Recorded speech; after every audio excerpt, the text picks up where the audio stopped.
Espero que vocês gostem e vou deixar de tocar até meia hora, né? Se quiser fazer um pouquinho menos. Primeiramente, eu queria agradecer a todos que estão aqui por fazer esse esforço hoje de manhã. Eu sei que algumas pessoas tiveram que tratar um pouquinho mais.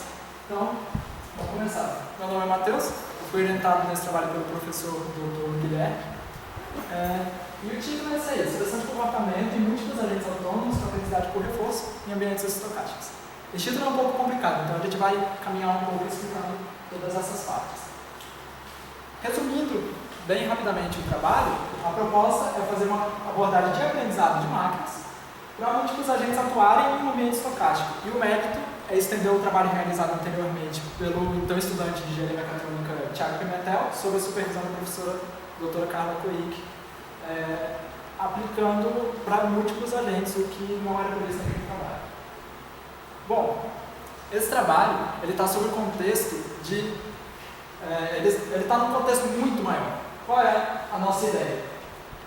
Eu prevejo algum dia em que robôs existam nas sociedades e consigam interagir com os seres humanos, consigam interagir entre si de forma autônoma e natural. Esse dia ainda não chegou, então vários trabalhos são realizados para alcançar esse objetivo. Claro que para a gente conseguir falar sobre isso, eu preciso definir de alguma forma o que são robôs. E robôs nesse trabalho são agentes autônomos que existem no mundo físico, capazes de atuar no ambiente, perceber esse ambiente e que possuem objetivos. Quando múltiplos robôs existem no mesmo ambiente, dizemos que esse sistema é um sistema multiagente, que pode ser cooperativo quando os objetivos dos robôs estão em comum, ou pode ser competitivo quando os objetivos são divergentes. Claro que para a gente conseguir alcançar esse objetivo, muitos desafios acontecem, então vamos falar alguns desses desafios.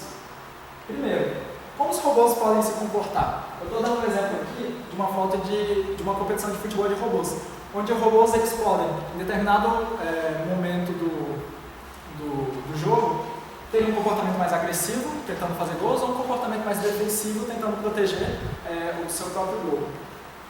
Como definir o que são esses comportamentos agressivos, defensivos, é o primeiro desafio. Depois que tiverem definidos alguns comportamentos que os robôs podem assumir, nós passamos para a segunda parte: como selecionar qual comportamento ser utilizado em cada instante desse jogo.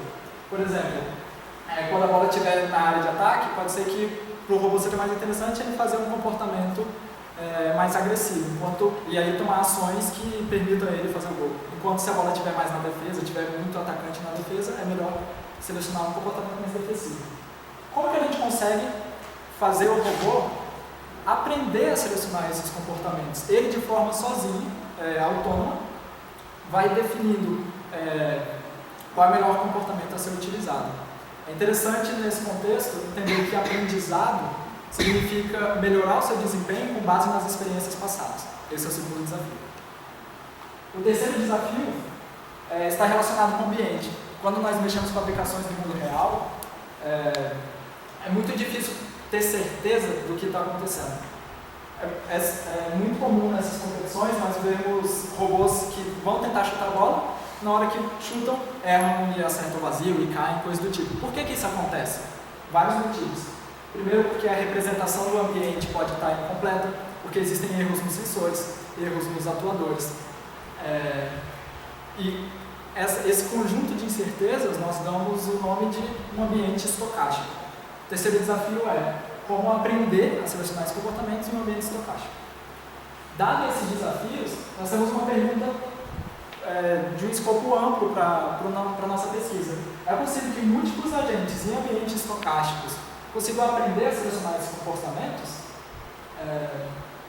O problema é que essa pergunta também ainda é muito grande e tem pelo menos 4 partes que é preciso reduzir o escopo para conseguir fazer um trabalho nessa área. O primeiro escopo é múltiplos agentes. Existem diversos cenários onde múltiplos agentes existem. Então, para o nosso trabalho, nós vamos considerar o exemplo, o ambiente de um problema de caça-predador. Nesse ambiente, nós temos um robô, que é a caça. Esse robô, o objetivo dele é fugir dos seus predadores, enquanto todos os outros robôs que representam predadores têm como objetivo capturar essa caça. E capturar depende da aplicação. Pode ser apenas se aproximar do outro robô, pode ser cercá-lo ou até mesmo destruí-lo.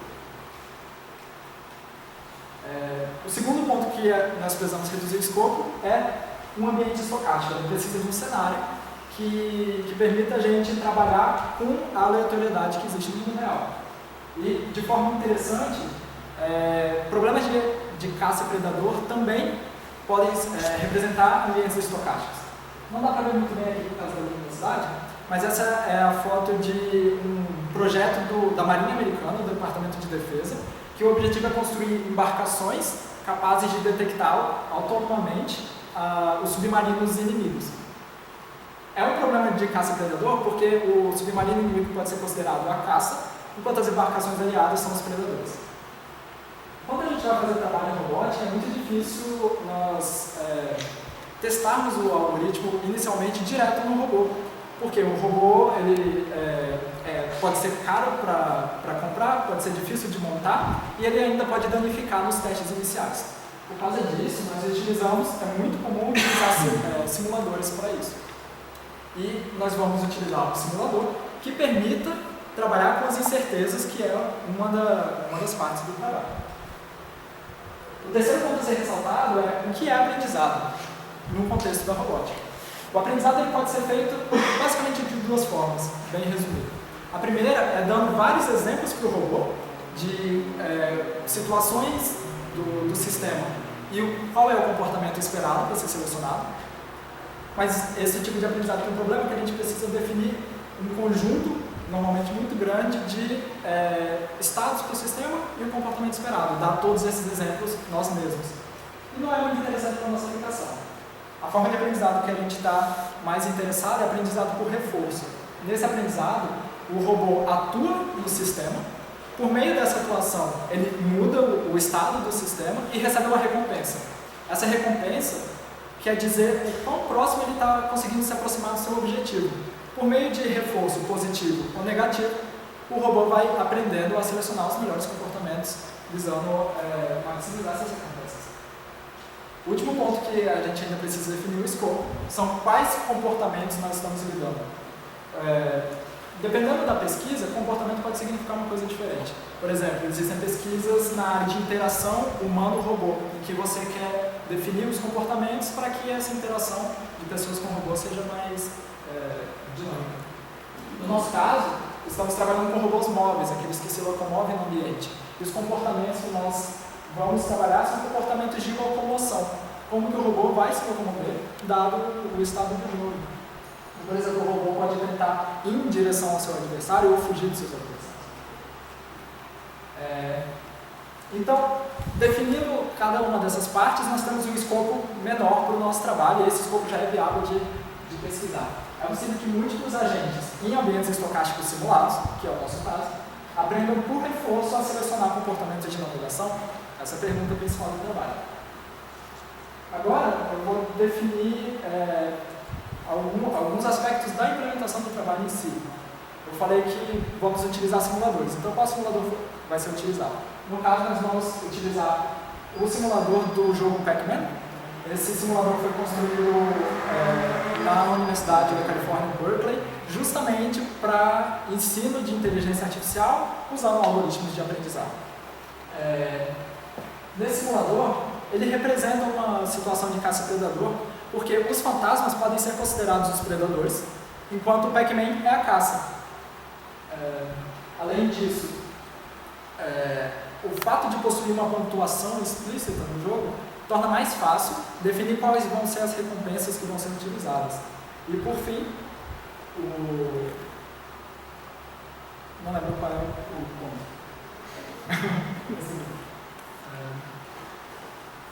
Tá, agora vamos então trabalhar quais são os comportamentos que a gente vai implementar de fato. No nosso trabalho, nós vamos utilizar 3 comportamentos. O primeiro é o comportamento de busca, onde o robô se locomove em direção à posição onde o adversário se encontra. Aqui, esse é o robô, no caso, o provedor, por exemplo, e essa é a caça que ele está procurando. Esses tipos de comportamentos foram pesquisados no fim da década de 90 por um pesquisador de sobrenome Reynolds, e eles são implementados por meio de forças. Como assim? Existe um vetor que representa qual é a velocidade atual do robô e outro vetor que representa para onde ele quer ir. Da soma desses vetores surge qual é a trajetória para o robô se locomover. Além do comportamento de busca, vamos utilizar também o comportamento de perseguição, que o objetivo também é alcançar o adversário, mas ele é um pouco diferente, porque ele tenta prever onde que o adversário vai estar no próximo instante. Ele leva em consideração qual é a velocidade do seu adversário. Ao invés de ir diretamente, ele vai para a posição futura. Os dois comportamentos que eu citei são comportamentos predatórios. Porém, podem haver situações em que não é tão interessante ir em direção ao seu adversário. Para isso, implementamos também o comportamento de navegação de fuga, onde o objetivo dele é se afastar dos seus adversários e, por isso, ele usa a força que repele ele da posição do seu adversário atual. Beleza, já definimos então qual é o sistema multiagente estocástico que a gente vai trabalhar, quais são os comportamentos que a gente vai utilizar. Agora eu preciso de uma abordagem para aprendizagem por reforço que vai ser utilizada. Como eu falei, o objetivo da aprendizagem por reforço é aprender com base nas recompensas que são recebidas. Com base nessas recompensas, nós precisamos de algum algoritmo que permita estimar qual é o valor daquele estado. O que é o valor do estado? Dado o estado atual. Se eu selecionar um comportamento, quanto de recompensa eu espero receber? Então, o objetivo do agente vai ser, do algoritmo de aprendizado, é estimar esses valores para, com base nisso, selecionar aqueles comportamentos que permitam, que possuem maior valor para conseguir receber a maior quantidade de recompensa possível. O algoritmo que nós vamos utilizar é o algoritmo de Q-Learning. Esse algoritmo estima o valor por meio de uma fórmula matemática ali em cima, mas que pode ser traduzido de uma forma bem simples. Ele utiliza a recompensa que foi recebida ao selecionar aquele comportamento e a diferença disso com a última estimação do valor daquele estado. Essa diferença ele vai incorporar no valor atual que vai ser estimado, multiplicado por um fator de aprendizado que tenta limitar essas variações. O problema do algoritmo de Q-Learning é que ele precisa que eu estime o valor de todos os possíveis pares de estado e comportamento. E isso nem sempre é viável. Por exemplo, se eu tenho um robô no mundo real, existem infinitas possibilidades do estado, porque o sistema é contínuo. Não tem como a gente armazenar infinitos pares na memória de um computador, não tem como ele processar. Por causa disso, nós precisamos de algum meio para conseguir lidar, algum método para conseguir lidar com estados contínuos. O método que nós vamos utilizar é o método de aproximação de funções. Nesse método, ao invés de eu armazenar todos os valores de estado e comportamento, eu vou armazenar, na verdade, só um vetor de parâmetros e um conjunto de características. Como assim características? Do estado atual, eu defino alguns dados que são interessantes, relevantes para a nossa aplicação. Por exemplo, no caso do Pac-Man, qual é a distância do Pac-Man para o fantasma? Ou quantos fantasmas estão próximos do Pac-Man? Cada uma das características vai ter um parâmetro que determina qual é a importância dele na estimação do valor. Por causa disso, eu consigo utilizar o algoritmo mesmo para sistemas contínuos, o que não é permitido com o algoritmo de Q-Learning normal. E o aprendizado acontece quando eu vario o valor dos parâmetros de cada característica. No caso, a gente faz isso com um gradiente descendente. Por último, eu preciso de algum método para conseguir lidar com a estocasticidade do ambiente, ou seja, para conseguir fazer com que isso funcione, mesmo quando o ambiente possui aleatoriedade, incertezas, ruídos. O método que a gente vai utilizar é o método de programação bayesiana, que utiliza equações de probabilidade para estimar para fazer estimativas acerca de um sistema estocástico. O programa bayesiano é composto por duas partes principais, uma descrição do sistema e uma pergunta. Quando a gente vai fazer esse programa bayesiano, nós precisamos definir quais são as variáveis sobre as quais nós vamos trabalhar. No nosso trabalho, 3 variáveis são interessantes. A primeira é a variável de estado, que ela estima quais são as distâncias e as orientações dos agentes que estão nesse ambiente. As variáveis de medição, que são as informações que o agente recebe por meio dos sensores dele, e a ação que foi executada por esse agente. Com base nessas variáveis, nós podemos montar a equação de descrição do sistema, que tem aquela forma ali de probabilidade, que no fim das contas quer dizer o quê? É a probabilidade conjunta do histórico de estados, medições e ações que ocorreu no sistema. Então, dado todos os estados, ações e medições, qual a probabilidade daquilo ter acontecido. Tendo em posse essa equação de probabilidade, nós conseguimos definir uma pergunta. No nosso caso, qual é o estado atual, dado as medições que o meu robô recebeu dos seus sensores e a última ação que ele executou. Com essa pergunta, eu consigo estimar o meu estado do sistema. Esse estado eu posso passar, por exemplo, para um algoritmo de aprendizado para que ele atualize o vetor de parâmetros. Então, só voltando um pouco na pergunta que nós estamos tentando responder com essas abordagens que eu apresentei, é possível que múltiplos agentes em ambientes estocásticos simulados aprendam por reforço a selecionar comportamento de navegação. A parte de múltiplos agentes em ambientes estocásticos simulados vai ser representado no nosso trabalho pelo simulador do Pac-Man, onde existem erros de medição implementados. Os comportamentos de navegação que nós vamos utilizar são os comportamentos de busca, perseguição e fuga. O algoritmo de aprendizado por reforço é Q-Learning com aproximação de funções para poder lidar em um ambiente contínuo, que é o caso de um ambiente estocástico. E para lidar com a estocasticidade do sistema, com as incertezas, nós vamos utilizar programação bayesiana. Dada essa pergunta, que agora já tem um escopo assim, bem definido, nós construímos um sistema para realizar testes e saber se essa pergunta pode ser respondida ou não. Com essas informações que a gente fez com essas decisões, as nossas perguntas de teste quer responder se essa abordagem permite que os fantasmas do Pac-Man aprendam a selecionar os comportamentos de navegação, utilizando programação bayesiana por causa das incertezas, Q-Learning com aproximação de funções e um ambiente estocástico. Os nossos testes são direcionados para tentar responder essa pergunta. Por isso, nós construímos um ambiente de teste que é separado em duas partes, principalmente. Um sistema que comunica com o simulador e, por meio desse simulador, ele pode pegar quais são as medições que foram feitas no Pac-Man a partir das informações do simulador. Ele entrega quais são as ações executadas e calcula qual foi a recompensa a partir da pontuação do jogo. E o sistema controlador, que ele sim recebe as informações, faz o aprendizado, seleciona o comportamento, que vai selecionar a ação, e adapta por meio da recompensa recebida. Como eu falei, a recompensa é calculada por meio da pontuação do jogo. E a pontuação do jogo no simulador que a gente utilizou, que foi implementado para ensino de inteligência artificial, ela varia de acordo com alguns eventos do sistema. Então, por exemplo, se um Pac-Man for capturado, a pontuação vai diminuir em 500 pontos. Se ele vencer o jogo, ela aumenta em 200 pontos. Se o Pac-Man captura um fantasma, aumenta em 200 pontos. Se ele não come nada se ele come alguma coisa no estado, aumenta em 10. E para cada instante ele recebe uma penalidade de 1. Mas essa pontuação do jogo, o objetivo dos fantasmas é minimizar essa pontuação, conseguindo capturar o Pac-Man. Então a recompensa do fantasma é exatamente o oposto dessa variação de pontuação. Nós fizemos testes com um agente do Pac-Man aleatório que se move no ambiente de forma randômica e com 115 jogos para cada agente. O que significa isso?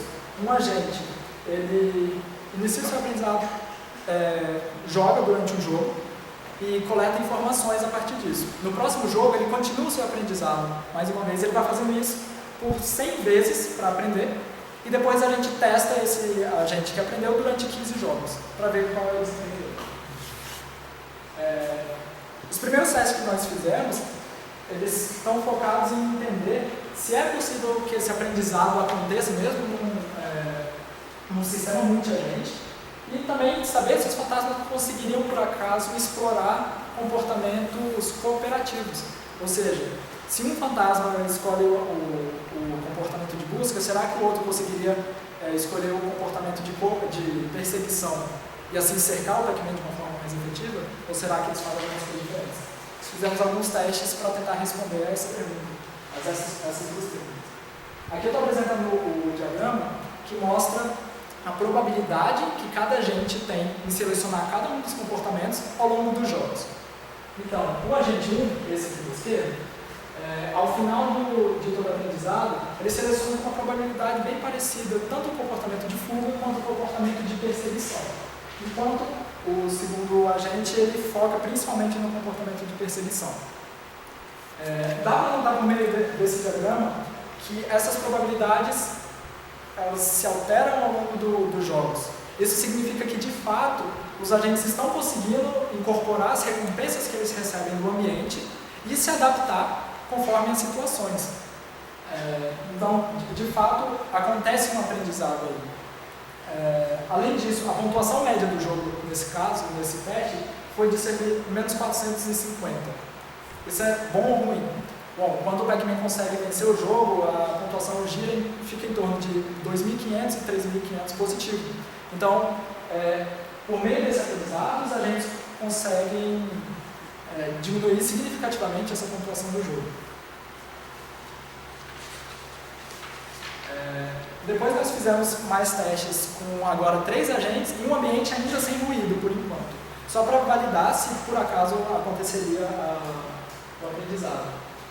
Ao final dos períodos de teste, os 2 agentes de cima, eles preferem claramente o comportamento de fuga, enquanto o terceiro agente ele fica variando entre o comportamento de perseguição e o comportamento de busca. Parece meio estranho que 2 fantasmas estejam fugindo praticamente o tempo inteiro do Pac-Man, enquanto um fantasma é responsável por capturá-lo. Mas isso faz sentido quando a gente analisa a função de recompensa que nós utilizamos. Quando pelo menos um fantasma captura o Pac-Man, todos os fantasmas recebem um reforço positivo. Então, isso foi uma coisa que a gente verificou ao longo dos experimentos. Basta que um fantasma aprenda de fato capturar o Pac-Man, que a pontuação continua sendo reduzida, como é o caso, mostrando ali que a pontuação média é de menos 450. Fizemos mais testes também com 4 fantasmas.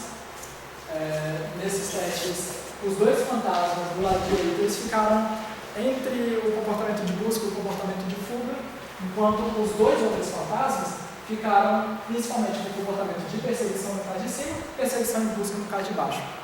É interessante notar que agora existe um certo comportamento cooperativo. Por quê? Os 2 fantasmas eles selecionam principalmente o comportamento de perseguição, enquanto o outro fantasma tenta utilizar o comportamento de busca. Os comportamentos acabam sendo complementares e de fato eles conseguem capturar o Pac-Man pelos lados. A pontuação média continua menos 450, o que significa que eles ainda estão conseguindo cumprir esse objetivo.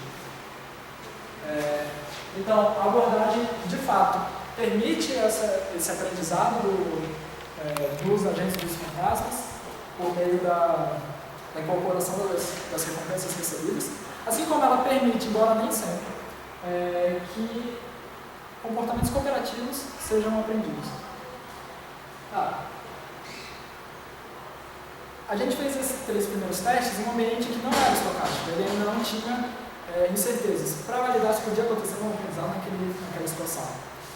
Dado as respostas positivas dos nossos testes iniciais, nós fizemos mais testes, só que agora sim com um ambiente estocástico. Agora eles têm aleatoriedade incluída nas medições.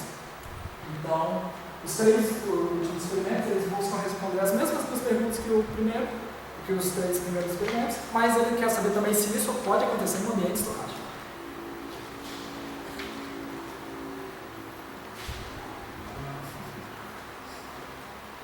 Bom, no primeiro experimento, no ambiente estocástico, foram 2 fantasmas em um ambiente com ruído. De fato, um fantasma continua tendo comportamentos mais predatórios, aqueles que conseguem capturar o Pac-Man, enquanto o outro fantasma fica variando entre o comportamento de fuga e o comportamento de perseguição. A pontuação média continua em menos 450, o que é um sinal positivo para um ambiente que agora tem ruídos nas medições, os fantasmas, em princípio, não tenham certeza do que está acontecendo naquele ambiente. Para a nossa abordagem, isso é um sinal significativo, importante.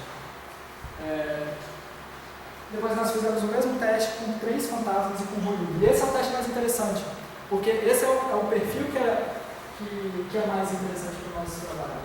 Onde um fantasma prefere focar no comportamento de busca, o outro fantasma foca no comportamento de perseguição, e o terceiro fica nesse meio do caminho.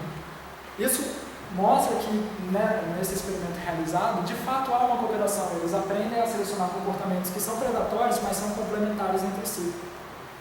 A rotação média continua em menos 450, o que também é um sinal positivo. E, por fim, o último experimento foi feito com 4 fantasmas, onde os dois daquele lado preferem comportamentos predatórios e cooperativos, onde um prefere perseguição que tem verde e o outro prefere busca que tem azul, e os outros dois acabam ficando mais medrosos. Mas, como eu falei, basta que um consiga capturar que todos os fantasmas recebem reforços positivos. A rotação média continua em 450. Então, dados esses 3 testes feitos em um ambiente estocástico, nós vemos que, de fato, os fantasmas conseguem aprender a selecionar esses comportamentos para minimizar a pontuação do Pac-Man, capturando ele. Eles podem, sim, explorar comportamentos cooperativos, assim como isso tudo pode acontecer em um ambiente estocástico, que é o nosso foco da pesquisa.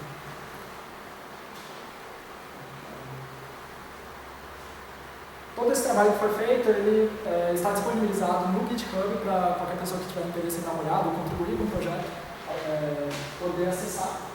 Aí está o link, quem quiser mais informações depois é só entrar em contato comigo. E algumas conclusões que a gente consegue tirar desse nosso trabalho. A gente investigou se o aprendizado por reforço pode ser feito em um ambiente estocástico para selecionar os comportamentos de navegação. A gente fez desenvolveu o sistema utilizando um comportamento de navegação, Q-Learning com aproximação de funções para dar o aprendizado, programação bayesiana para lidar com as incertezas. Os testes que foram feitos mostram sinais positivos com base dessa abordagem e aí poderia ser depois estendida para um trabalho onde a gente pode aplicar essa abordagem em robôs em situação real, por exemplo, numa equipe de futebol de robôs. Esse trabalho também, ao longo do caminho, gerou um artigo que foi publicado na SB Games 2015, 14º Simpósio Brasileiro de Entretenimento e Jogos Eletrônicos. Eu participei em Teresina há 2 meses atrás, e foi interessante notar que os revisores do artigo ressaltaram a robustez teórica do algoritmo, então mostrando que, de fato, essa abordagem é uma abordagem sólida. Isso era tudo que eu tinha para falar por hoje. Claro que todos os detalhes podem ser investigados de forma mais aprofundada no relatório, que vai ficar disponibilizado online, só falar comigo depois. E eu queria agradecer mais uma vez a todo mundo que esteve aqui e assistiu essa apresentação. Muito obrigado.